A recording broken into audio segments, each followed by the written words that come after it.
ఏంది బాయ్స్, ఈ బాహుమల్లిని టైం చూసి మా ఊళ్ళో నోడిచ్చి సిరీస్ గెలుస్తాం అనుకున్నారా? నెక్స్ట్ మ్యాచ్ కూడా గెలిచేది మేమే, సిరీస్ కూడా మాదే. బాహుమ ఇండియాకి వచ్చి ఇండియా మీద టెస్ట్ సిరీస్, వన్డే సిరీస్ గెలిచిండని చరిత్రలో రాయాలే. బాహుమా బ్రో, మీ లక్కు మంచిగుండి టాస్ గెలుతాలువే. ఇదే టాస్ మేము గెలిచేది ఉంటే సినిమా వేరే ఉంటుండే. చేజ్ మాస్టర్ అంటే ఏందో చూపిస్తుండే. మేము టాస్ గెలుతలేము, మీరు టాస్ ఓడిపోతాళ్ళు. వన్డే హిస్టరీలో మీరు ఒక కొత్త రికార్డ్ని సృష్టించిల్లు. వరుసగా 20 మ్యాచ్లల్లో టాస్ ఓడిపోయిల్లు. ఇలాంటి record never before never after. మీ టీంకి ఎవరు కెప్టెన్ చేసినా టాస్ మాత్రం గెలుతలేరు. ఏంది రోహిత్ ఇది? ఒక్క మ్యాచ్లో టాస్ గెలవకుండా వన్డే వరల్డ్ కప్ ఫైనల్ దాకా తీసుకుపోయినా, ఒక్క మ్యాచ్లో టాస్ గెలవకుండా ఛాంపియన్స్ ట్రోఫీ గెలిపించిన తర్వాత మన గిల్లు ఆస్ట్రేలియాలో ఒక్క టాస్ గెలవలే. ఇప్పుడు మన రాహుల్ గెలుతలేడు. అసలు ఏంది కథ? టాస్ గెలుతామా గెలవా మనం? రోహిత్, పోయి నువ్వు టాస్ గురించి నన్నే అడుగుతానవా? నన్ను సెంచరీ కొట్టుడు ఈజీయా, టాస్ గెలుచుడు ఈజీ అని అంటే నేను ఖచ్చితంగా సెంచరీ కొట్టుడు ఈజీ అనే చెప్తా. వాస్తవం చెప్పాలంటే నేను కెప్టెన్సీ వదిలిపెట్టుట్లా వన్ ఆఫ్ ద రీజన్కి టాస్లు ఓడిపోవుడే. మీరు బాధపడకుల్లన్నా, నెక్స్ట్ మ్యాచ్లో ఎట్లయినా toss గెలిపిస్తా.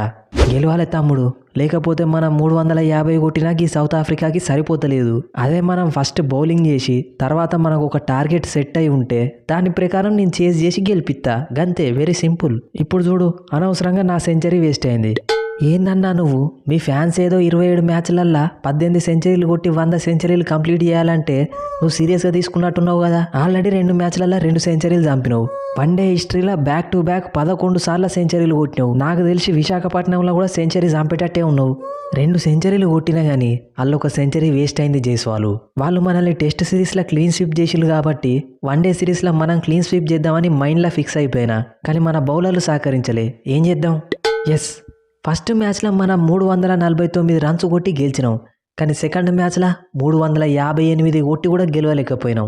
What is the reason? ఏముంది, ఆ మ్యాచ్లో నేను 4 వికెట్లు తీసినా గెలిచినాం, ఈ మ్యాచ్లో ఒకటే వికెట్ తీసినా ఓడిపోయినాం, అంతే. అదే కుల్దీప్ బ్రో, ఆ మ్యాచ్లో పుల్లలు తీసినవి ఈ మ్యాచ్లో ఎందుకు తీయలేదని అడుగుతానా? ఎవ్రీడే ఇస్ నాట్ సండే రావులన్నా. ప్రతిసారి నేనే పుల్లలు తీయాలంటే ఎట్లా? అప్పుడప్పుడు వేరేటోళ్ళు కూడా తీయాలి. ఏం మాట్లాడతానో కుల్దీప్ తమ్ముడు, ప్రతిసారి నేనే రన్స్ ఎందుకు కొట్టాలి అని అనుకుంటే వన్డేలల్లో 53 సెంచరీలు 75 హాఫ్ సెంచరీలు కొట్టేటోన్నా. బౌలింగ్ మొత్తం నీ మీద డిపెండ్ అయి ఉన్నప్పుడు పుల్లలు తీయాలి, గెలిపియాలి. అదే పద్ధతి. నెక్స్ట్ మ్యాచ్లో ఖచ్చితంగా గెలిపిస్తుంది కోహ్లీ అన్న. రాహుల్, వన్డేలల్లో కెప్టెనేను బ్యాక్ టు బ్యాక్ 60 చంపినావు కదా. నెక్స్ట్ మ్యాచ్లో కూడా హాఫ్ సెంచరీ చంపి మ్యాచ్ గెలిపించినావంటే కెప్టెన్గా నువ్వే కంటిన్యూ అయ్యే ఛాన్స్ కూడా ఉన్నది. నాదేముందన్నా, నువ్వైతే బ్యాక్ టు బ్యాక్ సెంచరీలే కొట్టినావు, నేను హాఫ్ సెంచరీలు కొట్టినా. తమ్ముడు, డౌన్ ద ఆర్డర్లో బ్యాటింగ్ చేసుకుంటా 41-50 ఓవర్ల మధ్యలో హయ్యెస్ట్ రన్స్ కొట్టింది 2021 కాడ నుండి నువ్వే. నీ లోపల ఒక ఓపెనింగ్ బ్యాట్స్మెన్ ఉన్నాడు, ఒక వికెట్ కీపర్ బ్యాట్స్మెన్ ఉన్నాడు, ఒక మిడిల్ ఆర్డర్ బ్యాట్స్మెన్ ఉన్నాడు, ఒక కెప్టెన్ ఉన్నాడు. నువ్వు గిదే ఆట టెస్టులలో కూడా ఆడేది ఉంటే మనం సిరీస్ ఓడిపోకపోతుండే. ఇప్పుడు టెస్ట్ల ముచ్చట ఎందుకు తీయన్నా? మిగిలిన ఒక్క మ్యాచ్ మనం గెలిచి సిరీస్ ఎట్లా గెలవాలని చూడు. చెప్పినా కదా, నువ్వు టాస్ గెలిచి చేజింగ్ తీసుకో, మిగిలింది నేను చూసుకుంటా. గైక్వాడ్ తమ్ముడు, అటు చేసి వచ్చిన అవకాశాన్ని సద్వినియోగం చేసుకున్నావు కదా. ఫస్ట్ మ్యాచ్లో 8 రన్లకు అవుట్ అయినా నువ్వు ఈ మ్యాచ్లో ఎక్కడ 7 రన్లకు అవుట్ అవుతావు అని భయపడ్డా. బట్ నువ్వు ఏకంగా 83 బాళ్ళల్లో 105 రన్లు, 12 4లు 2 6లు కొట్టి ఫస్ట్ సెంచరీ కొట్టినావు వన్డేలల్లా. వెరీ గుడ్ తమ్ముడు. ఈ మ్యాచ్లో కూడా రన్స్ కొట్టకపోతే మళ్ళీ కనబడకుండా పోతా అని నాకు తెలుసు అన్న. ఇక మన ఆపోజిట్లో కూడా కోహ్లీ అన్నున్నాడు. మంచిగా ఇద్దరం కలిసి ఆచితూచి ఆడి సెంచరీలు కొట్టుకున్నాం. రిజల్ట్ మన చేతులు ఉంటుందా? నువ్వు నెక్స్ట్ మ్యాచ్లో కూడా గిట్లనే ఆడు. బక్రాము, బ్యూటిఫుల్ బ్యాటింగ్ తమ్ముడు. థ్యాంక్స్ అన్నయ్య. నువ్వు ఏదైతే 98 బాళ్ళల్లో సెంచరీ కొట్టినావో అలా 4 6లు 10 4లతోని సూపర్ బ్యాటింగు. థ్యాంక్స్ అన్నయ్య. నెక్స్ట్ మ్యాచ్లో కూడా నువ్వు గిట్లనే ఆడితే విజయం మనదే. షూర్ అన్నయ్య. బ్రేవిస్ తమ్ముడు, వారు 1 సైడ్ చేసి పడేసినావు. వాళ్ళ సైడ్ ఒక సిఎస్కే ప్లేయర్ సెంచరీ కొడితే మన సైడ్ నువ్వు ఇంకో సిఎస్కే ప్లేయర్గా హాఫ్ సెంచరీ కొట్టినావు. సేమ్ T20 ఇన్నింగ్స్ ఆడినావు. 34 బాళ్ళలో 54, ఒక 4 5 6లు. ఫెంటాస్టిక్ బ్యాటింగ్ తమ్ముడు. ఫస్ట్ మ్యాచ్లో ఏదో మిస్ అయింది కానీ సెకండ్ మ్యాచ్లో మిస్ కానీ తన బావుమా అన్న. డాన్ కెప్టెన్సీలో ఎట్లుండాలి కథ, సినిమా మొత్తం వేరే ఉంటుంది. నెక్స్ట్ మ్యాచ్లో చూడు, కుదిరితే సెంచరీ చంపుడే. క్యూడీకే తమ్ముడు, ఏమైంది నీకు? వన్డేలల్లో గంత మంచి రికార్డు ఉన్నది. ఫస్ట్ మ్యాచ్లో డక్ అవుట్ అయినావు, సెకండ్ మ్యాచ్లో 8 రన్లు చంపినావు. రిటైర్మెంట్ నుండి బయటికి వచ్చింది మళ్ళీ రిటైర్మెంట్ చేయడానికేనా అయింది? సింహం 2 అడుగులు వెనకకేసిందంటే 3వ అడుగు ముందుకు వేయడానికే. నా కెరియర్ని బిల్డ్ చేసిందే గీ ఇండియా మీద సెంచరీలు చంపి. 3వ మ్యాచ్లో బీభత్సం సృష్టించుతా, రెడీగా ఉండు. జైస్వాల్ తమ్ముడు, ఏంది ఇది? 18-22. నువ్వు బయట ఉన్నన్ని రోజులు నీ మీద ఎన్ని ఎక్స్పెక్టేషన్స్ ఉండే అందరికీ లోపలికి వచ్చినాకనేమో మళ్ళీ బయటికి పోయేటట్టు ఆడతాను. గిట్లయితే గిల్లును బయట పెట్టి నిన్ను లోపలికి ఎట్లా తీసుకొస్తారు చెప్పు.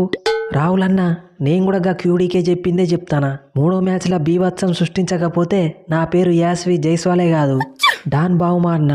ఫస్ట్ మ్యాచ్లో 68 రన్స్ కొట్టిన, సెకండ్ మ్యాచ్లో 72 రన్స్ కొట్టిన.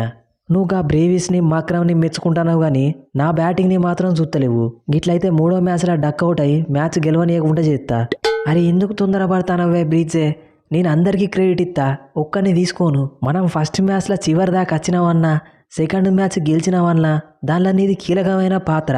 ఓపెనర్ అయి ఉండి కూడా మిడిల్ ఆర్డర్లో ఇంత మంచిగా అడ్జస్ట్ అయ్యి ఆడుతున్నావంటే one has to appreciate you. Next మ్యాచ్లో కూడా హాఫ్ సెంచరీ చంపి మనల్ని గెలిపియాలని ఈ డాన్ నీకు ఆర్డర్ పాస్ చేస్తున్నాడు. 2 మ్యాచ్లలో ఆడినోడిని 3వ మ్యాచ్లో ఆడకపోతే ఎట్లన్నా, ఖచ్చితంగా సిరీస్ గెలిపిస్తా, నువ్వు టెన్షన్ పడకు. టెన్షనా? బ్యాట్ కామించినే టెన్షన్ పెట్టినోడిని నేనెందుకు టెన్షన్ పడతావా? టెన్షన్ పడితే గిడితే గా ఇండియా వాళ్ళు పడాలి, సిరీస్ ఎక్కడ ఓడిపోతావా అని. వాటిదే అనుకుంటానావా బావుమా కెప్టెన్సీ అంటే? Toss toss toss. మన ప్లేయర్లకు సెంచరీలు కొట్టుడు తెలుసు తప్ప టాస్ ఎట్లా గెలవాలో తెలియదు. ఒక రోజు మొత్తం టాస్ అన్న ప్రాక్టీస్ చేస్తా. బాధపడకువే రాహుల్, వరుసగా 20 టాసులు మనం ఓడిపోయినామంటే ఖచ్చితంగా 21 గెలిచే ఛాన్స్ ఉన్నది. నువ్వైతే టాస్ గెలిచి చేజింగ్ తీసుకో, మిగిలింది నేను చూసుకుంటా. రోహిత్ అన్న, విరాట్ అన్న 2 సెంచరీలు చంపిండు, నీ ఫ్యాన్స్ కూడా ఒక సెంచరీ ఎక్స్పెక్ట్ చేస్తాళ్ళు. ఇక విశాఖపట్నం నీకు మదర్ ల్యాండేనే, ఓ సెంచరీ చంపి సైన్ ఆఫ్ ఇచ్చినావంటే ఫ్యాన్స్ ఖుషి అవుతారు. కొడదాం రాహుల్, మళ్ళీ అసలే మ్యాచ్కి చాలా గ్యాప్ ఉన్నది. రేపు ఖచ్చితంగా ఓ 100-150 కొట్టాల్సిందే. మళ్ళీ అసలే డిసైడర్ మ్యాచ్, మామూలు ఉండద్దు కథ. మీరు సెంచరీలు కొట్టినా డబుల్ సెంచరీలు కొట్టినా డాన్ బావుమాతో మ్యాచ్ గెలుచుడు అంటే అంత ఈజీ కాదు. Let's meet in the ground. అంతే అంటావా? Let's meet in the ground. So friends, ఈ స్పూఫ్ కనుక మీకు నచ్చితే మన ఛానల్ని సబ్స్క్రైబ్ చేసుకోండి, వీడియోని లైక్ చేయడం మాత్రం మర్చిపోకండి. వాస్తవం చెప్పాలంటే ఈ సిరీస్లో సౌత్ ఆఫ్రికా ఎక్స్పెక్టేషన్స్కి మించి క్రికెట్ ఆడుతుంది. వాళ్ళ టీం కూడా కరెక్ట్గా సెట్ అయింది. సో అందుకే వాళ్ళు మనం 350 పెట్టినా కానీ చేజ్ చేస్తున్నారు ఈజీగా. ఇక మన వాళ్ళు బౌలింగ్లో కొద్దిగా చేంజెస్ చేసి మంచి బౌలింగ్ వేస్తే తప్ప సిరీస్ గెలిచే అవకాశం లేదు. టాస్ కూడా కీ రోల్ ప్లే చేస్తుంది ఇక్కడ, ఎందుకంటే డ్యూ ఫ్యాక్టర్ కూడా వస్తుంది కాబట్టి. సో చూద్దాం విశాఖపట్నంలో ఏమవుతుందో. మీ ఒపీనియన్ అనేది కింద కామెంట్ సెక్షన్లో చెప్పండి. ఇక అట్లనే మన ఛానల్ ద్వారా ప్రమోషన్స్ లేదా కొలాబరేషన్స్ చేద్దాం అనుకున్న వాళ్ళు కింద ఇచ్చిన మెయిల్ ఐడికి లేదా ఇన్స్టాగ్రామ్కి DM చేయొచ్చు. సో చాలా తక్కువ ప్రైస్లో మీకైతే ప్రమోషన్స్ చేయడం జరుగుతుంది మన ఛానల్లో. సో ఉపయోగపడుతుంది అనుకునే వాళ్ళు మెసేజెస్ లేదా మెయిల్ చేయొచ్చు. ఇక అట్లనే మనలాగా స్పూఫ్ చేద్దాం అనుకునే వాళ్ళ కోసం ఒక చిన్న కోర్స్ అయితే నేను క్రియేట్ చేసిన, ఆల్రెడీ మీకు తెలుసు. సో ఆ కోర్స్ కావాలనుకున్న వాళ్ళు కూడా మనకి ఇన్స్టాగ్రామ్లో మెసేజ్ చేయొచ్చు. ఏం లేదు, మన వర్క్ ఫ్లో ఎట్లుంటుంది, ఎడిటింగ్ కావచ్చు, స్క్రిప్ట్ రైటింగ్ కావచ్చు, తర్వాత పబ్లిషింగ్ కావచ్చు, వ్యూస్ ఎట్లా తెచ్చుకోవాలి, ఇవన్నీ ఆ కోర్సులో అయితే ఉంటుంది. ఇంట్రెస్ట్ ఉన్న వాళ్ళు మెసేజ్ చేయండి. నెక్స్ట్ వీడియోలో మళ్ళా కలుద్దాం. Thanks for your love and support.